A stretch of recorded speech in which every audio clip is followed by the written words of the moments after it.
Hello, welcome to the Black Ponder. I'm Neil Trotter. Today we're going to talk about some current affairs. We're going to dive into the topic of media, specifically news media. And we're going to be focusing on the question, what exactly is the purpose of news? What is the objective of news? We're going to be having a philosophical discussion about that. And we're going to do that via this book right here. It's called Democracy Now! 20 Years Concerning the Movements Changing America by Amy Goodman in collaboration with David Goodman and Dennis Moynihan. So this book right here is a celebration of 20 years of one of my favorite news programs. Democracy Now! Is an independent news program, and I think it does a good job doing what the news should be doing. It's got a significant following. A lot of people like it for sure. There are people who do not like Democracy Now! They feel that the program is pretty much the same as all these other programs that are trying to push an agenda on you, right? But I don't feel that way.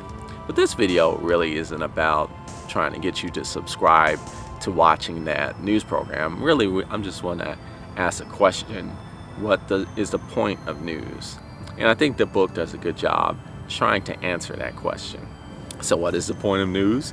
Well, is it to inform the public? That's what I would think. But, there's also the idea that the news purpose is to make as much money as possible, or the purpose of the news is to entertain the public. Maybe that's a primary reason, or derive an emotional response from the public. Or is it to push an idea, to push an agenda, to get you to buy into an ideology? Is that the point of the news? Different news media organizations do those different things. Nowadays, we have so many different outlets that you can pretty much pick and choose what kind of news you want to consume. It's not so much now like a huge organization controlling all news. There's all types of outlets out there, from the internet to television to magazines. Still got newspapers, radio, and there's pros and cons to this.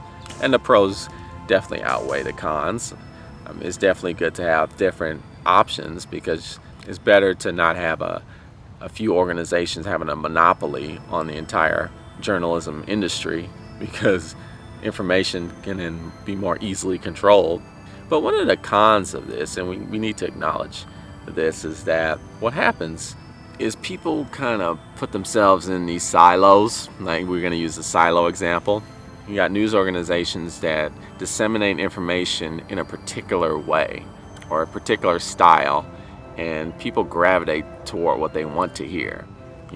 Oftentimes people have preset opinions or predisposed biases even, and they gravitate toward news programs that support that bias or that predisposed notion and don't really challenge it.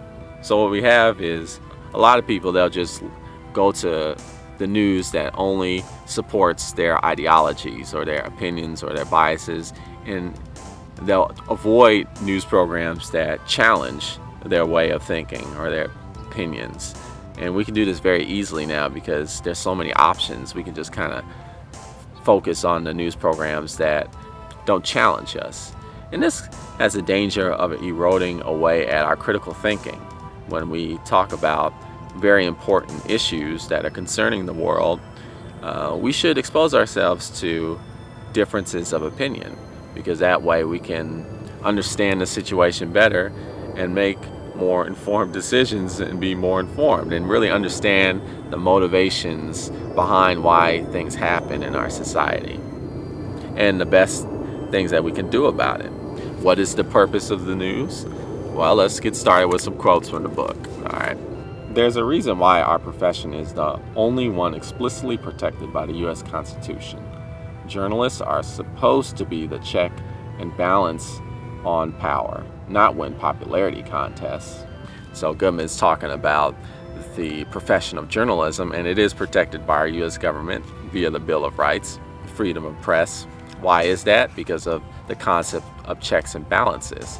which is a hardcore American government concept. The idea that one particular governing establishment or establishment of power, whether that be government or a corporation, for instance, or an ideological organization like a religion, the church, they don't have too much power. Like we keep them in check so they don't get in a situation where they can easily abuse their power. The news is a way for us to keep those kinds of powers in check. And how does the news do it? When you hear someone speaking for themselves, whether it's a Palestinian child, or an Israeli grandmother, or an uncle in Afghanistan, or an aunt in Iraq, it challenges the stereotype that fuel the hate groups. It's not that you have to agree with what you hear. How often do we agree even with our family members? But you begin to understand where they're coming from. That understanding is the beginning of peace. The news should be providing information from the people who are experiencing the issues that the news is presenting. You should hear the experiences of the victims or the people experiencing the situations. It reminds me of this whole Black Lives Matter movement. And there's critics of that movement. They're saying like, oh, what are you talking about, Black Lives Matter? You should, all lives matter. Why are you putting special case on Black lives? And it's easy to think that way, the way a lot of news portrays the movement. But if you actually really listen to the experiences of the people who are starting the movement, who are organizing the movement, they're not saying that Black lives should have a special case. They're saying that they feel that Black lives do not matter, or that Black lives should matter too. They should matter also. Because when we're talking about law enforcement, there have been statistical analysis and studies from independent institutions like universities and what have you that show that law enforcement unfavorably targets African Americans over other races of people. So the movement is saying, like, in terms of law enforcement, it seems that Black lives do not matter. And they're just trying to tell you, like, yeah, Black lives matter too. And I think if the news showcased the experiences of what the people who are starting the movement are going through, then you're going to get a better idea of why the name was chosen and what the name actually means, right? But oftentimes people get caught up in these silos. They kind of get predisposed in their own ideology, their own opinion, and they stick to it. And they don't actually listen to experiences that challenge their predisposed notions. They don't look at news that presents that to them. So they don't get really a true understanding of the situations that are actually happening in the world. What if war were not an option? What if people had to resolve conflicts non-violently? This is the central question that we pursue in our news reporting on Democracy Now! From individuals taking principled actions to efforts of small community groups that meet in churches, mosques, union halls, and campuses, to national coalitions, the peace movement is a broad mosaic. The mainstream corporate media typically ignores it. Despite this, the daily work of building organizations, researching issues, and discussing and debating them to determine positions and strategies, writing to elected officials, maintaining vigils, and organizing marches, all the hard work of building grassroots power happens every day in this country. Unfortunately, many in the media don't consider this collective effort to be very newsworthy. So what's being said here is that they're presenting you the question, what if war was not an option, right? And oftentimes we feel, or the way information is presented to us is that we don't have a choice. We have to go to war. We have to solve problems violently. That's the only option we have. But again, that's like a silo, like an ideology or predisposed notion, an opinion that is reaffirmed based off of the type of news you watch. But there are all types of experiences that are happening where very significant problems are being dealt with non-violently. We're coming with solutions to very challenging issues in nonviolent ways, and it's challenging the whole notion that violence, war is a necessary thing that has to happen to solve issues. A lot of people think that these grassroots movements like Black Lives Matter, they're not going anywhere, they're not really doing anything constructive, but they are. It's just that the news is not showing that constructive change. They're not showing those kinds of experiences. That's what we kind of have to break away from. Working for peace is among the most important and nobile of human endeavors. Individuals might feel powerless when confronted with a nation intent on going to war, but history shows that movements matter, that small acts of defiance and dissent can ripple out and create change. Then Goodman quotes Noam Chomsky.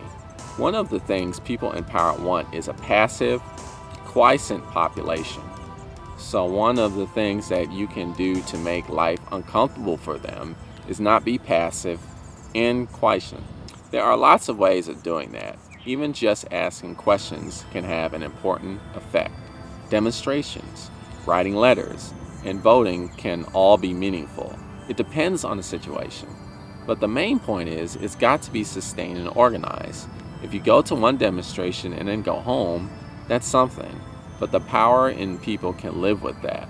What they can't live with is sustained pressure that keeps building, organizations that keep doing things, people who keep learning lessons from the last time and doing it better the next time. It's so easy, all these things are happening in the world and they seem so grand, so enormous. And you look at the news, right? And the way a lot of news programs portrays these problems, you feel like there's just, what can you possibly do? And it's like you're just frustrated with all the powers that be or that are failing the public, right? And it's just, you just kind of get in this rut of, oh well, the hell with it type of attitude, apathy. But what Goodman is saying, and I agree, is a lot of news portrays information in a way that makes you feel that way, so that you become inactive. The fact that you become apathetic, that's exactly what many powers to be, they want you to feel that way. So they control, or they set up the news to make it seem like the situation is hopeless. But there's a lot of movements that are actually happening that are making a difference that don't get advertised. These movements can be inspiring, right? They can actually get the public to feel like, oh, okay, we actually can do something about this. It is possible. And we can do it in a way that's constructive, nonviolent, and meaningful. So how do we make change? Let's continue. In this quote, to give you some context, Goodman is talking about the Occupy movement, that whole Occupy Wall Street thing that happened. And she's particularly citing an instance where law enforcement cracked down on one big Occupy movement. These occupiers, these activists were set up in a park, and law enforcement took away the tents and all the stuff that they set up. And one of the organizers said this: one of the huge misconceptions is that all the movement is in this park. The movement is in our head. It's an idea. It's what happens while we're here. The conversations we have that we take with us everywhere. The movement is in your head, right? That's where change is happening. See, movements like the Black Lives Matter movement, for instance, we're using that as an example, or the Occupy movement, they inspire people to talk, to have critical discussion. The example I used before was people were taking issue with the name, the title, Black Lives Matter, and they were saying, well, all lives matter. Now, what's going on is that you're starting to understand how a certain group of people feel, and then you can start to have a critical discussion about the issue. Somebody will say, well, all lives matter. And then another person can be like, no, it's not about African Americans, saying that their lives matter too. And then you can have this back and forth, like disagreeing opinions. And we can start to have critical discussions about it. It's about talking with each other when we disagree with each other and coming to an understanding. The person that's saying the all lives matter statement, they can start to understand, like, oh, okay, so this is how you actually feel. And then the African American person or whoever's supporting the Black Lives Matters movement, they could be like, oh, okay, I see. This is actually how a lot of the people, they feel this way. and they're actually getting offended. And what we need to do is need to do a better job, or get the media to help us explain what we're actually saying. And in that way, a movement happens, a realization, an epiphany happens in the public, and people start to really understand people's experiences and hardships. A philosophical consensus can start to happen, right? Where then the public can be more involved in actually making a change. That's actually where the movement happens. That's the important part. But it all starts first with listening to the experiences of others, or the victims, the ones who are actually experiencing the issues, the ones that are actually causing these news stories, or the people whose these news stories are actually happening to, listening to their perspective, their points of view, their experiences, and then actually having a critical discussion, not being afraid of being challenged, but more so focusing on understanding this person's way of thinking, why they think this way, what experiences they had to make them feel this way, and what can all of us do together to make constructive change for everyone. This is what the news should be doing. Keep on going. Don't let your impatience move you into inaction or into cynicism. We need to hear these silenced voices. That is the power of independent media, to give voice to the voiceless, to those who have been shut out of the debate. We gotta listen to those experiences that have been shut out from the debate. And I would also argue that we got to have more meaningful debates. Like, we gotta stop shutting down meaningful debates and being caught up in our own predisposed opinions and biases and ideologies. We gotta be willing to listen to other people's experiences and expect more from our news. Like, our news should be listening to those experiences, those people you don't get to hear, the people who are starting the grassroots movements, the people who are the victims of war, the people who are actually experiencing hardship based off of the world's challenges and issues. This is what the news should be doing. So when you look at the news, pay attention to that. See if you're actually hearing experiences from people. When you see a movement or an event being covered, are you hearing from the experiences of the people that are actually going through the movements, that are actually experiencing the situations? Is that being fairly portrayed, so that you can get a good understanding of the motivations behind why these movements, these events are actually happening? Again, it's okay to disagree, but we should not avoid being challenged.